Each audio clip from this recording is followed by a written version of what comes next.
আসসালামু আলাইকুম বন্ধুরা, সকলকে স্বাগত জানাচ্ছি আমার চ্যানেলে নতুন একটা রেসিপিতে। কোনো রকম আটা ময়দা সুজি ছাড়াই তৈরি করে নিয়েছি খুবই মজার ইউনিক একটা টিফিন রেসিপি। রেসিপিটা তৈরি করা যেমন সহজ তেমনি খেতেও বেশ মজার। তো আমার মনে হয় তোমাদের কাছেও ভালো লাগবে। যদি ভালো লাগে অবশ্যই রেসিপিতে লাইক দিয়ে পাশে থাকবে। তাহলে চলো দেখে নিই। রেসিপি তৈরির শুরুতে একটা ডো তৈরি করব। এর জন্য প্যানে নিয়ে নিচ্ছি 1 টেবিল চামচ তেল, 2 টেবিল চামচ সাদা তিল। 30 সেকেন্ড মতো পরে এখন এর ভিতরে নিয়ে নিচ্ছি পানি 1 কাপ, 1 টেবিল চামচ লবণ, 1 টেবিল চামচ কাঁচামরিচ কুচি, 1 টেবিল চামচ ধনিয়া পাতা কুচি। এখন পানি ভালো করে ফুটিয়ে নিব। দেখো বন্ধুরা, পানি কিন্তু ভালোভাবে ফুটতে শুরু করেছে। নিয়ে নিচ্ছি শুকনো চাউলের গুঁড়ো। আজকের এই নাস্তাটা আমি শুকনো চাউলের গুঁড়ো দিয়ে তৈরি করে নিব। খেতে যেমন তেমনি অনেক বেশি ক্রিস্পি হবে। চুলার আঁচটা লো ফ্লেমে রেখে এরকম অনবরত নেড়ে চেড়ে ডোটা তৈরি করে নিতে হবে। যেহেতু শুকনো চাউলের গুঁড়ো দিয়ে ডো তৈরি করছি, এই জন্য একটু সময় নিয়ে ডোটা তৈরি করতে হবে, তা না হলে এর ভিতরে কাঁচা থাকবে। আর ডো যত বেশি পারফেক্ট হবে নাস্তাটাও তত বেশি সুন্দর হবে। ডো কিন্তু তৈরি হয়ে গেছে, প্যান থেকে ছেড়ে দিচ্ছে। এখন চুলা থেকে নামিয়ে ঠান্ডা করে নিব। পুর তৈরি করব, এর জন্য নিয়ে নিচ্ছি 1 টেবিল চামচ সরিষার তেল, হাফ টেবিল চামচ গোমরি, হাফ টেবিল চামচ আস্ত জিরা, হাফ কাপ পরিমাণ পেঁয়াজ কুচি, 1 টেবিল চামচ রসুনের কোয়া কুচি করে নিয়েছি, পছন্দ মতো কাঁচামরিচ কুচি।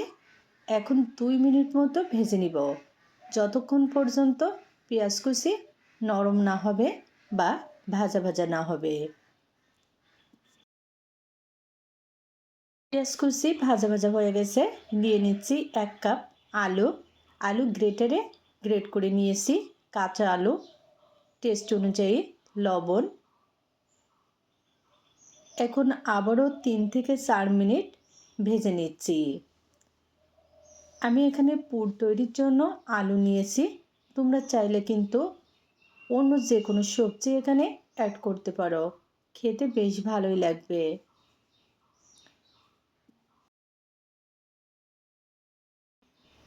বেশ কিছুক্ষণ ভেজে নেওয়ার ফলে প্রায় কিন্তু আলু কুচিগুলা সিদ্ধ হয়ে গেছে।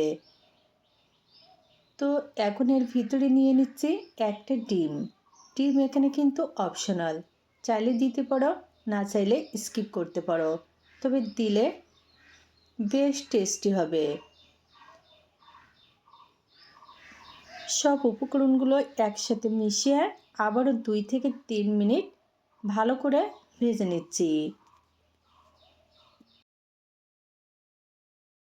দেখো বন্ধুরা, এখন কিন্তু একেবারে ভাজা ভাজা হয়ে গেছে।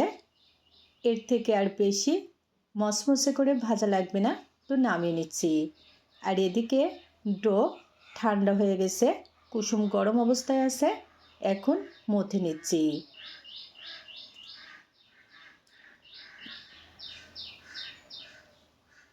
মথে নেওয়া হয়ে গেছে।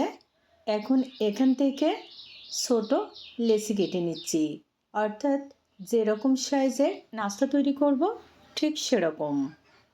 বোর্ডের উপরে নিয়ে আবারও একটু মথে একটা বাটি তৈরি করে নিচ্ছি।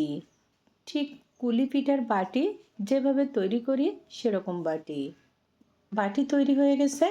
পুর নিয়ে নিচ্ছি পরিমাণ মতো। এরকম একটু পরিমাণ মতো পুর দিলে কিন্তু নাস্তাটা খেতে বেশ ভালোই লাগবে।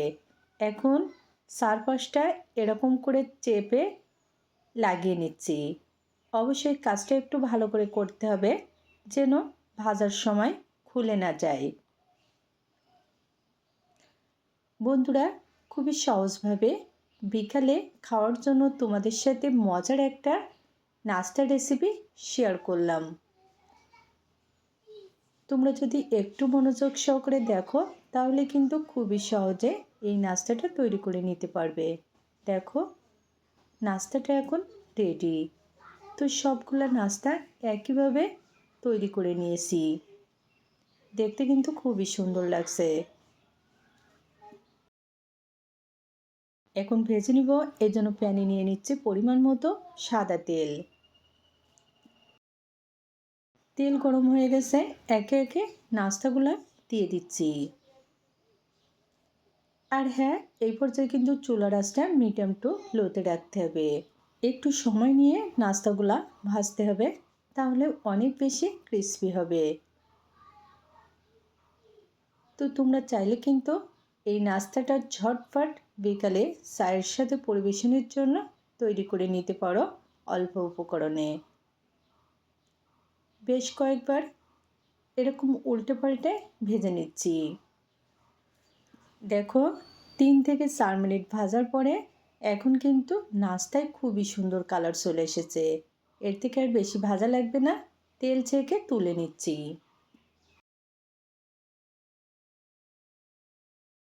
চটপটা কোনো নাস্তা খেতে মন চাইলে আজকের রেসিপিটা ট্রাই করতে পারো।